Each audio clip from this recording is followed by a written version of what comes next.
So Amanda Seyfried and Sydney Sweeney had these two movies in theaters this year, Christie and The Testament of Anne Lee, and both of them were big art swings that had hopes of Oscar glory, and they were both good, but nobody's going to remember those movies this year because instead they're going to remember this campy, pulpy thriller that's in theaters now. Hey everybody, I'm Sean McBride, the movie guy, and today let's talk about that thriller. Let's talk about The Housemaid. Hi, Millie. Hi, Mrs. Winchester. Oh, please call me Nina. Come on in.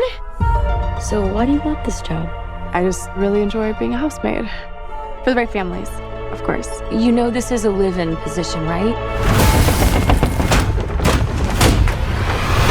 Ta-da! This is your room. What do you think? It's perfect. Okay, good. In The Housemaid, Sydney Sweeney plays Millie, a young woman who applies to be a housemaid for a wealthy couple, played by Amanda Seyfried and Brandon Sklar. Now, Millie has a dark secret in her past, but that's okay, because everybody in this movie has secrets, and that's part of the fun. So Millie moves in, and we quickly realize that things are creepy in this huge and ominous house. Mina, the wife, starts acting very strange, almost as if she were mentally unstable. And Andrew, the husband, well, he's obviously interested in this beautiful young woman who's now living under his roof, even though his wife is right there. So things spin out of control pretty quickly here. And I don't want to give too many details because I don't want to spoil any of these juicy plot twists. Now, truth be told, the plot twists are fun, but they're not that hard to guess what's going on here.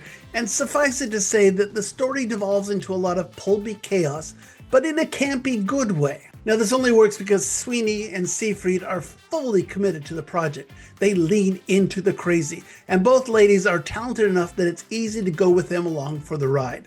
Now, apologies to Sklar, who is good as the mercurial husband, but his female co-stars outshine him with far juicier parts. Now, be aware that there are some moments of dark abuse in this movie, both of the mental and the physical, bloodier kind here. Now, I bring this up because I know that it's shocking and maybe even triggering for some.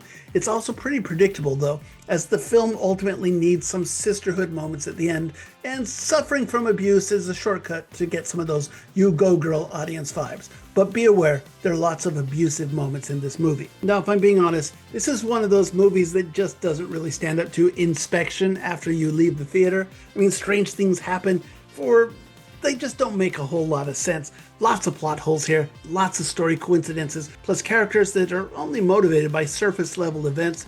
That would normally bug me. But you know what? I didn't care about any of that. This movie is so much fun. It's campy, it's silly, it's a guilty pleasure movie. I can't defend it intellectually, but I would definitely go back and see it again, especially with a bunch of friends, and especially if we'd had a few glasses of wine beforehand.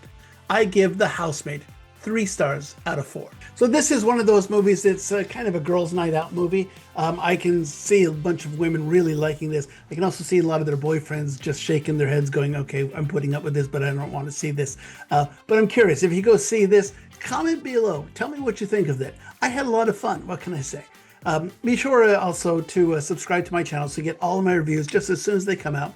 And of course, listen to my podcast. It's called Two Movie Guys. My friend Joe Fryer and I get together every week and we talk about all of the week's big new movies. Just search for Two Movie Guys wherever you get your podcasts. Okay, coming up next, we've got a couple of films that I think are a lot of fun, and one of them has some serious Oscar potential. We'll talk about that next. See you then. Bye.